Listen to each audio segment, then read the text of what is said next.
Welcome to Beyond the Workout with your host, Eric Dunston. Hello, everyone. This is Coach E.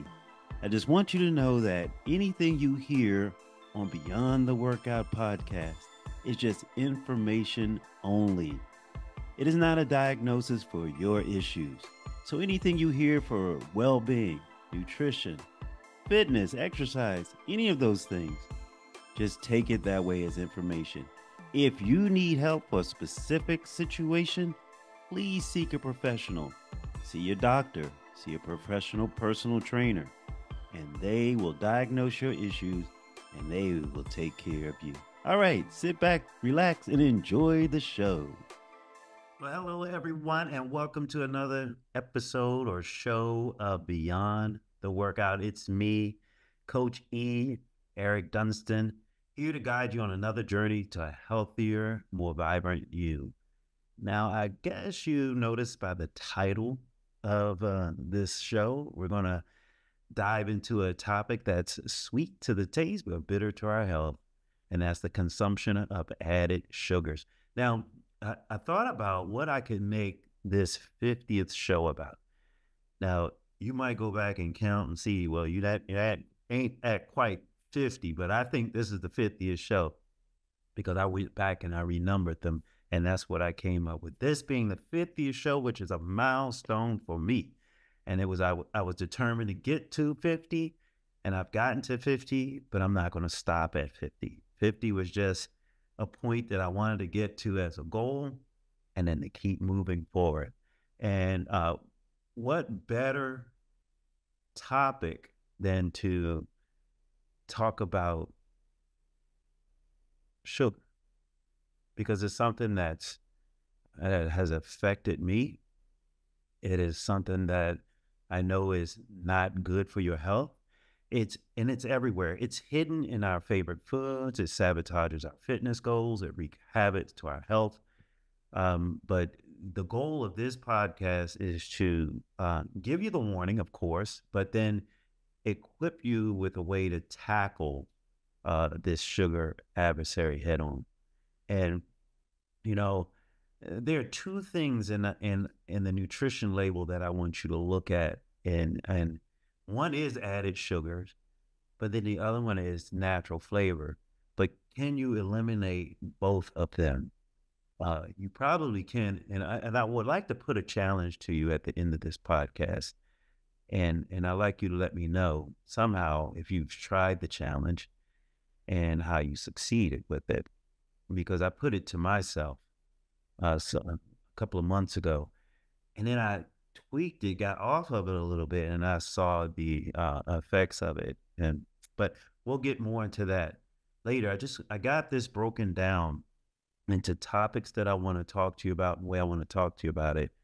And the first one is the bitter truth about sugar. And we're going to start with that because consuming high amounts of added sugars is what been linked to many of our health issues. You have obesity, you have type 2 diabetes, heart disease, and then even certain types of cancers because of added sugar. And you probably heard a show that I did with a former coworker of mine who actually has a type of bone cancer, and he knows, being a nutrition, I guess you could say a certified personal trainer, he knows that sugar feeds certain cancers, and he knows he needs to get off of the flour, the sugar, and the starch. He knows it. It's hard for me to understand how we can know these things and just don't do them. It's hard for me to understand that. And I'm not speaking just to you. I'm speaking to me too. I know these things. And yet one of my biggest addictions is sugar. And because it's into all of these things, the question is, why is it hard to resist? And there was a study done, and I went on and looked this study up. It was a groundbreaking study conducted years ago that revealed our innate preference for sugar over substances as addictive as cocaine. Now, here's the study, and I want you to picture this because they used lab rats, they used sugar, cocaine, and there was a choice. So the researchers found that lab rats favored sugar water over cocaine, choosing it time and time again, even when opting for sugar meant facing an electric shock. That is astonishing to think about. That the study highlighted not just our sweet tooth, but just the potential danger, that potential addictive nature of sugar itself. That is scary because the study was conducted by a scientist. If you want to look this up, his name was Serge Ahmed, Ahmed, and his colleagues in the year 2007. And it suggested that sugar has a grip on our brains that could rival powerful drugs. Now, I've heard some things about cocaine or addictive drugs. They said once you try it one time, you're kind of pulled in trying to recreate that high. Well, if that's the case with that addictive drug or other drugs, and sugar mimics that, sugar can be likened to a powerful drug. And maybe that's the way we should start looking at it. When you read the labels, you have to think, does this have drugs and additional drugs, added sugars? But then the next point I want to emphasize then is, why is added sugars, why are they a hidden danger? It's in everything, and the reason it's in everything because the food industry wants you to keep buying their product. And what is a way to keep you buying their product but to put something addictive in it?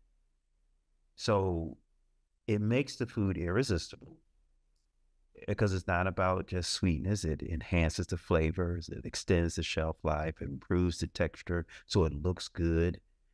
And that might all be nice. It might taste good, but the cost is not what you pay for that product that has a lot of sugar in it. The cost is what it's doing to your health. So that's why it's important to read the labels. But then when you read the label, know what is a sugar and what isn't. Because you might see where a label says it has 50 grams of sugar in it. You probably say, oh, because it's made with fruit in it. I can understand it. But suppose underneath it says 25 grams of added sugar. Well, fruit don't add sugar to itself. Fruit has its sugar, and if it's 50 grams, 25 grams of that is the sugar, is the fruit. But where's the other 25 grams coming from?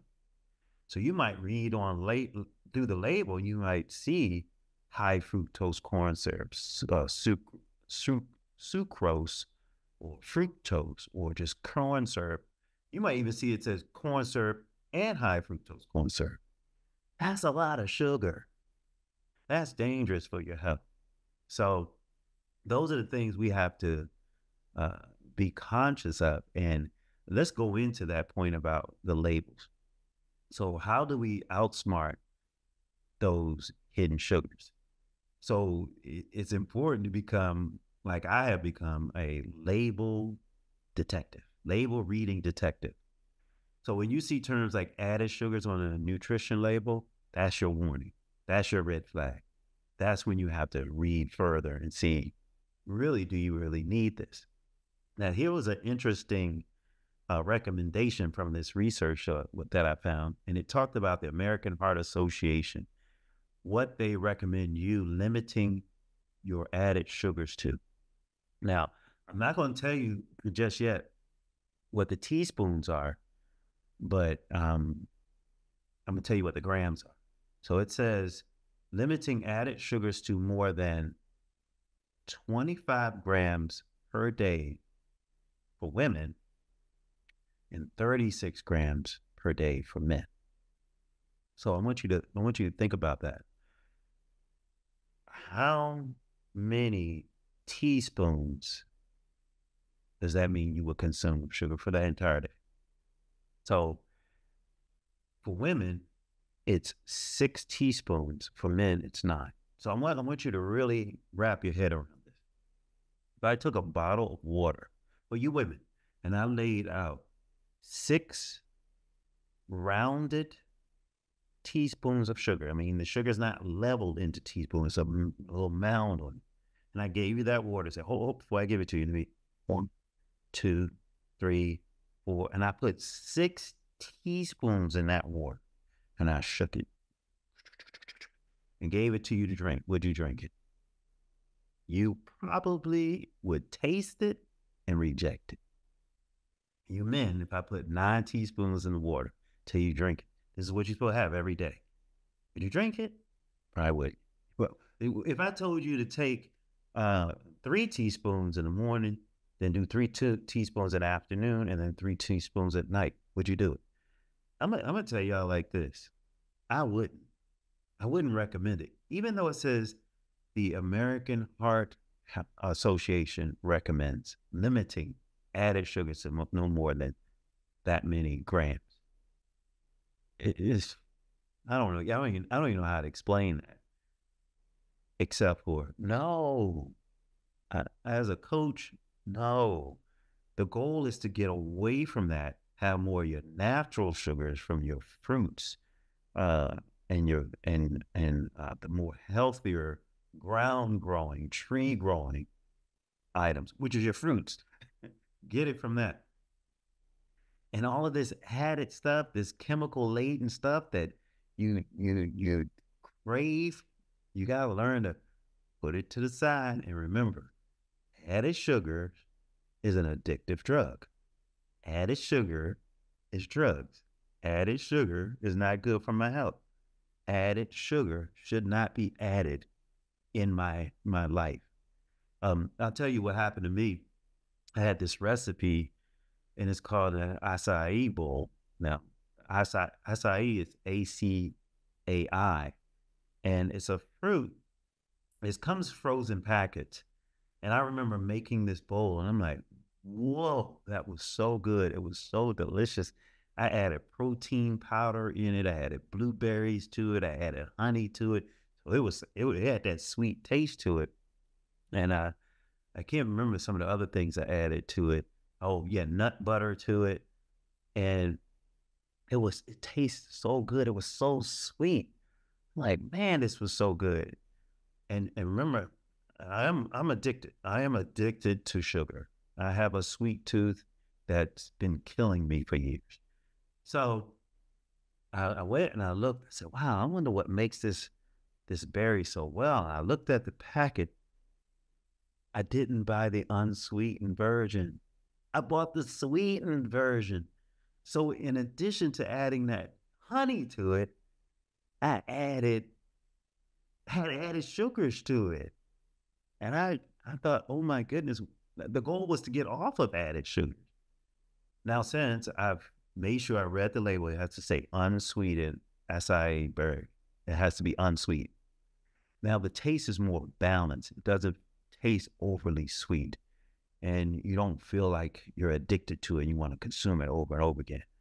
But I did it wrong, but I can attest to the power of sugar. Added sugar. Oh my goodness. And that's why we have to be really, really careful. So I think I would just drill this into you with that lab study with what has happened to me. And let me just tell you this. As men, we age. It has been said that our metabolism slows down, but is that true? It might be, but there was research done that says our metabolism goes through, I think it was 4 stages from the time we're born to about 6 months or maybe 2 years old. Our metabolism is just flying. And then from 2 years old to 20, it slows down just a bit. But it was interesting. The study says from 20 years old until 60, your metabolism is the same. Nothing changes. It burns the same. And then from 60 to like 90, it might slow a little bit. So what that told me, it wasn't my metabolism that slowed. And as what I was trying to say, men, as we age, we notice our bellies, our love handles, our back around the middle just gets fluffy, as I guess you can say. We get a little chunky down there. And you can't, which I used to do, blame it on metabolism and aging, but it wasn't that. It was my addiction to sugar and eating too much of it and not really burning it off. And before I get into some substitution, I have a note here to talk about substitutions. I had a thought about helping you understand the body and what it does when you consume sugar and why it just gravitates to that for energy. So I want you to think about the path of least resistance. And I'm gonna give you a scenario. Let's say you walked into a building and it had 3 ways you can get to the 3rd floor. So you walked into the building and the first thing you come to is an elevator and the door is already open. Then the next to the elevator is an escalator to go up to the 3rd floor. And then next to the escalator are stairs to go up to the 3rd floor. Now think about how many of you all would bypass the elevator, the escalator, and take the stairs up. Really be honest with yourself. How many of you would bypass the elevator? The body kind of works the same way. It takes the path of least resistance for energy. And you can go and search this yourself. You might have heard of the term simple sugars, complex sugars. Well, they'll tell you simple sugars burn fast, complex sugars burn slow. So the body does this. If you're consuming a candy bar, some bread, and some cake, now your body needs energy, or you drink an energy drink that's full of sugar and caffeine. Your body now, you go and exert it. Your body is pulling from that simple energy source to give you that burst that you need, that burst that you're looking for. It's burning that energy because it's the path of least resistance. It's taking the elevator up. But what if you said, oh, okay, if that's what it's doing, I need to get rid of the elevator. So now if the elevator is blocked, you get there and it's closed, what are you going to take next? Now, the escalator, you got to go up, then you got to walk to the next part, go up, because the escalator don't just go straight up to the 3rd floor. It stops at each floor. So the next logical thing you would do is take the escalator. It goes up a little slower. So think about if you stopped having added sugars. I'm gonna call it FSS. Suppose you got rid of flours, certain flours. You're gonna have flour in life. Sugars and starch. Starch is like the rice, the white potatoes, things like that. Those things that your body might burn a little faster, which I'm going to tell you, the potatoes are more on the complex side. They burn slower. So I don't want to ramble here now. I want to get to the point. So the elevator is broke down, meaning your added sugars, your liquid sugars are gone. You're not consuming things with added sugar or white sugar, brown sugar, any of that. Your donuts and your cakes, you're just getting rid of that. Now your body has to find something to burn for energy. Well, what's the next thing it would use for energy? It won't use muscle and protein because that burns really slow. The next thing it would use is your fat, the fat cells, because that's easier to burn than the protein. So now, if you eliminated the added sugars, those simple flours, those starches, and your body starts to burn that fat, that stored fat, what do you think happens to your body overall? Remember, I told you guys carry that stuff around the middle. I know women, you've talked about back fat, thigh fat. You want to get rid of that. Um, you can't spot reduce, but your body will start to compensate and adjust for eliminating this poison, this drug, which is not a bad thing, especially when it comes to your mind, helping your brain. So I just wanted to give that little scenario because you're going to have a little bit of sugar in your life, hopefully a little bit. Eliminating it might be really tough to do. And I'm not going to suggest that until I give you this challenge. Um, but um, helping the body burn fat, they might call, I think they call it a keto type diet. I don't want you to look at it as a diet, but I want you to help the body burn the fat. And the way I do it is when I get up in the morning, I like to do some type of cardio. Well, I definitely do my exercise before I eat because there's nothing in, no sugars in me, nothing. It's just now the body is awake. I drink some water, hit an exercise, and I know it's attacking this stored fat because I have not put anything in me for it to go after like simple sugars if that was what I had, which I'm trying not to have. So I say that as a reason that you want to make physique changes. You want to look good in your clothes. You want to feel good overall. That is one of the benefits of eliminating or greatly reducing added sugars and definitely liquid sugars. And so I wanted to get into with this, wanted to pivot now to healthy dessert substitutions. And I looked some things up what you can have, and I'm gonna share a couple of ones that I've made myself, because I always wondered why after dinner I was like, I had that dinner. I need to have something sweet now. I want something sweet because growing up, guess what my parents did after dinner? They threw some dessert in front of me. After you go to a restaurant, they say, "Do you like it? Would you like to see the dessert menu?" They throw a dessert menu in front of it. We've been groomed, or we're accustomed to that happening. So, what are some substitutions? Well, you can have fruit parfait instead of ice cream sundaes. You know, you can take a group parfait, could be a layer of Greek yogurt with fresh fruit on it, especially berries, which are good for you and great antioxidant. You can get a mix of blackberries, raspberries, blueberries, strawberries, and mix them in with a layer of Greek yogurt.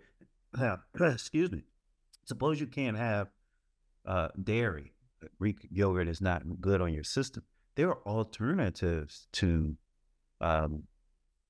milk yogurts. You can get plant-based. You can get almond, nut-based. They are almond or coconut milk yogurts. You can use that. Drizzle it with honey, and you'll get the benefits of honey. You'll get the benefits of the berry. And of course, you'll have less of the sugars that you normally get from ice cream. Um, you Another one you can do is dark chocolate. You can have dark chocolate bars over milk chocolate bars. Now, if you do a dark chocolate, it should be at least 70% cocoa. You can make your own. That can satisfy your craving, your chocolate craving. It has less sugar, add a health benefit. You can even look up the benefits of dark chocolate. I make this one, and I want to show you a picture of this I made. And it took me a while to get this right. It's called chocolate. It's called chocolate bark. Yeah. And it's just, I took some organic cacao powder, some coconut oil, and honey, mixed honey. I poured it out into the dish you see with parchment paper. And then I added hazelnuts, toasted hazelnuts. I toasted the hazelnuts myself for like 5 minutes in the oven for 350 degrees. Then I had added some goji berries, dried goji berries on it, and some hemp seed. Hemp seed acts as a great fiber. And it took me a while to get this right because I was doing the recipe a little bit incorrectly. You heat the oil, you don't boil the oil. I was overheating the oil. You get the oil just right. If you just put the right amount of the right amount of coconut oil in, as soon as it melts, take it off with the heat and immediately put the cacao powder in it with the honey. It just blends in so well, and then immediately pour it right onto the parchment paper. It lays there perfectly, evenly, and it is still liquidy. You sprinkle on the uh, I'm sorry, I added cacao nibs to it also. Sprinkle on cacao nibs, the hemp seed, the hazelnuts, and then the goji berries, and you put that in the freezer for like 15, 20 minutes. You have a healthy chocolate bark that tastes good. Tastes good. Um, and coming back to me, there's another dessert you can make: baked apples with cinnamon over it, and when you put just bake some apples uh, and add that cinnamon to it, you will taste just like an apple pie because apples are naturally sweet. Now, use organic apples. Michelle has sauteed these apples, made some apples, and I don't know what she put on it. I hope she doesn't put sugar on it, but she sprinkled some cinnamon on it, and it tastes great. Now, when I make my this next picture, I want you to see when I make my almond butter cookies. Now, this picture, to my knowledge, has no flour in it. I'm going off the top of my head as to how I make this, but I use coconut sugar. Now, coconut sugar is low glycemic, meaning it doesn't spike your glucose levels, your insulin levels. It's low glycemic, but you don't want to have too much of that either. And I add um, hemp seed. I add brown flax. I make these cookies with sometimes with chocolate chips that have no sugar in it. And I put that in the oven and they turn out great for you. So those are some of the suggestions I had for you. So I just wanted to come in here and encourage you to get rid of those added sugars. So as we wrap up today's episode of Beyond the Workout, remember the journey to reducing added sugars is not about deprivation. It's about making smarter, healthier choices for the benefit of our bodies and our minds. I encourage you to take what you've learned today and apply it. Experiment with healthier dessert options. Become a vigilant label reader and take control of your sugar intake. So don't forget, if I want you to follow me on YouTube, where you see physique improvements. You're probably looking at this podcast from YouTube. I'm going to try to put more stuff here on YouTube for you to follow me. And visit my website, ericdunston.com, for helpful information and to make an appointment with me, Coach E, because together we can overcome the sweet lure of added sugars and step into a healthier, more vibrant life. So thank you for tuning in to Beyond the Workout. And please stay healthy, stay motivated. Until next time, keep pushing beyond your limits. Coach E, signing out. So I hope you enjoyed that show. And I just wanted to put out to those of you who are up for this challenge. I didn't include it in the show. I just put it at the end. If you want to just skip this, you can. It's all up to you and the time you have and the effort and energy you want to put into this. So a few months ago, I did a no added sugars, no natural flavor for 30 days. And I want to put that challenge to you.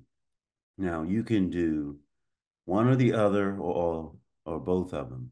When I mean one or the other, you can look for anything for the next 30 days. Look for anything that has added sugars and just don't consume it. And think about how that's going to benefit you. That's going to benefit you mentally. It's going to benefit you physically, and especially what's going on internally within your gut. But I really think it's going to help you mentally and really help your cognitive skills. I'm really confident in that with the no added sugars. And you're going to see a difference too. You're going to see some weight loss. And that's what a lot of us want to have. But then we want to go beyond just weight loss. We want to do better. So the challenge is to document 30 days of no added sugars. Or if you had a little added sugar, no, the ingredients can't have natural flavor in it. That's harder. Or if you're really up to the challenge, do both. Nothing with added sugars and do nothing with, don't consume anything with natural flavor. So the way you do this, and it can be easier for you, is to break it into 10-day chunks. And if you have to, you can break it into 5 days, but can be consistent and check in with yourself after the 5 days. But it's good to do it 10 days. So let's work with 10 days. So your first 10 days are always going to be the hardest. It's going to be the fight. That's the uphill battle. And you want to just look within how you feel. You want to make sure you take care of yourself and how you're feeling, but don't fall off the wagon. Just stick to it. And you want to check it off each day. Check off each day as you go through. And then when you get to days 11 through 20, it kind of like levels off because you did those first 10 days. It built your confidence and you're starting to feel better. And then the last 10 days is simply coasting downhill. So do it that way. Break it into 10-day chunks, starting right now when you're hearing this. Just start today or start immediately tomorrow morning. Don't consume anything with added sugar, or don't consume anything with natural flavoring in it, or both. Don't consume anything with added sugars and natural flavor. You make that choice, but try one of them. Stick to it. Make it 30 days. Because after 30 days, you're going to form a habit. Not going to be a perfect habit. It's going to be a healthy one. All right. Thanks for listening. Let me know how you do with this challenge. Coach E, see you next time. You're listening to Beyond the Workout podcast. I hope you enjoyed the show. Please be sure to check me out at ericdunston.com and subscribe to my YouTube channel, Physique Improvements. Take care, everyone.